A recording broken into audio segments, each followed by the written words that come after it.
இல்ல முன்னெல்லாம் அவரு கோபத்துல பேசுறாரோ, அவரு மற்றவங்கள மதிக்காம பேசுறாரோன்னு நான் நீங்க இங்க வந்திருந்தப்ப கேட்டப்பயே நான் சொல்லியிருக்கேன். இப்ப பார்த்தா அவர் அடிப்படையே தவறா தெரியுது.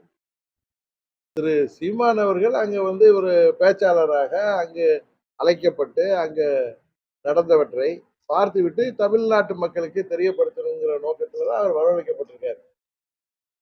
ஆனா அவர் அத தனது சுயலாபத்திற்காக ஏதோ பிரபாகரனே அவருக்கு பயிற்சி குடுத்ததா, எனக்கு ஒண்ணு ஒண்ணும் புரியல. ஏன்னா அவர் இத்தன நாள் அது மாரி பேசியிருந்தது தெரிஞ்சா நான் முன்னயே அதுக்கு கேள்வி கேட்டிருப்பேன். நான் அத பத்தி கவனிக்கல. ஒருவர தமிழ்நாட்டிலேருந்து கூப்பிட்டு விடுதலை புலிகள் பயிற்சி குடுக்க வேண்டிய அவசியம் என்ன? அது தலைவரே வந்து நின்னுகிட்டு பயிற்சி குடுத்து, ஏன்னா இங்க தமிழ்நாட்டுல போய் எல்லாரையும் சுடுன்னு சொல்றதுக்கா? எதுக்கு அது? இல்ல தமிழ்நாட்டுல துப்பாக்கி ஏந்தி தனி தமிழ்நாடு கேட்கணும்னா, பேரறிஞர் அண்ணாவே தனி தமிழ்நாடுங்கிற அந்த கொள்கைய விட்டுட்டார். அது வந்து நல்லதில்ல அப்படின்னு. அதனால திரு சீமான் அவர்கள், நான் பெரிய கொள்கை வீரரா, பெரிய புரட்சியாளரா அவர் தன்னை காமித்துக் கொண்டதெல்லாம் ஒரு போலித்தனம் தான். அந்த ஈழத்து பத்திரிகையாளர் சொல்வது போல, போட்டோகிராபர் சொல்வது போல, மோசடித்தனம் தாங்கிறது வெளிப்படுது. அது அவர்தான் அதெல்லாம் இல்லன்னா பதில் சொல்லி வெளியில வரணும். இன்னொன்னு மற்றவர்களை தரம் குறைத்து பேசுவது, இன்னும் தன்னை தவிர மற்றவர்கள்லாம் மட்டமானவர்கள் என்று பேசுவது, அது மறைந்த தலைவர்களை பற்றி பேசுவது, நமக்கு கருத்து வேறுபாடு இருந்தாலும் மற்ற தலைவர்களை பற்றி, மற்ற அரசியல் கட்சி இந்த தற்கால தலைவர்கள், நமக்கு முன்பு இருந்த தலைவர்கள் எல்லோரை பற்றியும், இன்னும் சொல்லப்போனால் பெரியார் போன்று அனைவரும் தலைவராக ஏற்றுக்கொண்டிருக்கிற ஒரு மாபெரும் சமூக நீதி போராளியை பற்றி இவரே கடந்த ஆண்டுகள்ல எப்படியெல்லாம் புகழ்ந்து பேசியிருக்காருன்னு தெரியும். இப்ப அப்படியே அதிலிருந்து மாறி இப்படி பேசிட்டு, அதை ஒரு குரூப் எடுத்துக்கிட்டு அவருக்கு ஆதரவா இன்றைக்கு ஏமாந்தவர்கள் விழித்துக் கொள்ள வேண்டும். தங்களை சுய பரிசோதனை செய்து கொள்ள வேண்டும். இவர் வந்து அவர் விட்ட வெளிப்படுத்திய அந்த போட்டோக்களின் உண்மைத்தன்மை என்னங்கிறது தெரிய வந்துட்டு, துப்பாக்கி வச்சுட்டு போட்டோ எடுத்தது, அதெல்லாம் அவர் வெளிப்படுத்தி, என்னமோ பிரபாகரன் இவருக்கு அரசியல் வாரிசு மாரி இவர் தன்னை காட்டிக் கொண்டிருந்ததுனால, அதை கண்டு எத்தனையோ பேர் வந்து ஏமாந்திருக்கலாம். அவர்கள் எல்லாம் சுய பரிசோதனை செய்து கொள்ள வேண்டும். பெண்களுக்கு பாதுகாப்பே இல்ல. பெண்களுக்கு எதிரான குற்றங்கள் அதிகரிச்சுட்டே போகுது. இன்றைக்கு யாருடைய உயிருக்குமே பாதுகாப்பு இல்ல. முதல்வர் குடும்பத்தை தவிர யாருக்கும், ஏன்னா இன்றைக்கு இந்த ஆட்சியில இளைஞர்களுக்கு வேலை வாய்ப்பை உருவாக்கி தருவேன்னு சொன்னாங்க. ஆனா வந்து இன்றைக்கு கூலிப்படைகள் தான் அதிகமா இருக்கு. போதை மருந்து பழக்கம் பட்டி தொட்டி எல்லாம் பரவி இருக்கு. இதையெல்லாம் அவர்கள் சீரியஸா எடுத்துட்டு இருக்காங்களா என்னன்னு தெரியல இந்த ஆட்சியாளர்கள். ஏன்னா தேர்தல் நேரத்துல ஓட்டுக்கு பணத்தை கொடுத்து வாங்கிடலாம்னு நினைப்போம். கூட்டணி பலம் இருக்குங்கிற மமதையிலையும் இருக்கிற மாதிரி தெரியுது. இது இந்த முறை இங்க நடப்பது வந்து ஒரு காட்டாட்சி மாதிரி இருக்கு. இங்க சட்டம் ஒழுங்கு சீர்கெட்டு போயிருக்கு.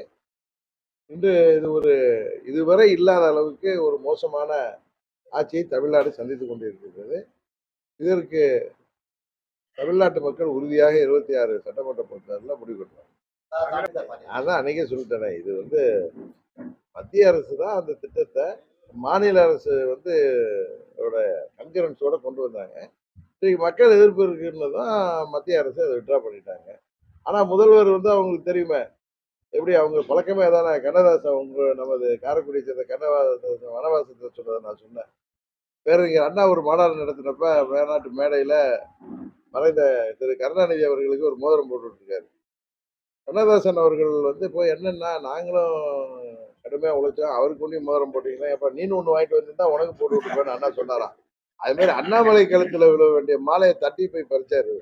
அண்ணாமலை அன்னைக்கு டெல்லியில இருந்து நேரா மதுரையில விமானத்துல வந்து இறங்கி நேரா மத்திய அமைச்சரோட அங்க போயிருந்தா இன்னும் நல்லா இருந்திருக்கும். அவர் வந்து தமிழ்நாட்டு மக்கள் நலனுக்காக செஞ்சாரு. அவரு இப்ப பாத்தீங்கன்னா 2 நாளைக்கு முன்னாடி திரு மாண்புமிகு கிஷன் ரெட்டி அவர்கள் வந்துட்டு போனாங்க. அது மக்களுக்கு அந்த திட்டம் வந்து ஏற்புடையது இல்லைன்னு அவங்க வித்ட்ரா பண்ணிட்டாங்க. அதனால இதுல தமிழ்நாட்டு அரசாங்கம் இதுல கிரெடிட் எடுக்க நினைக்கிறது ஸ்டிக்கர் ஒட்டுற வேலை தான். அவங்க எப்பயும் எல்லாத்துலயும் ஸ்டிக்கர் ஒட்டுற மாதிரி எதையும் ஒட்டிக்கிறாங்க.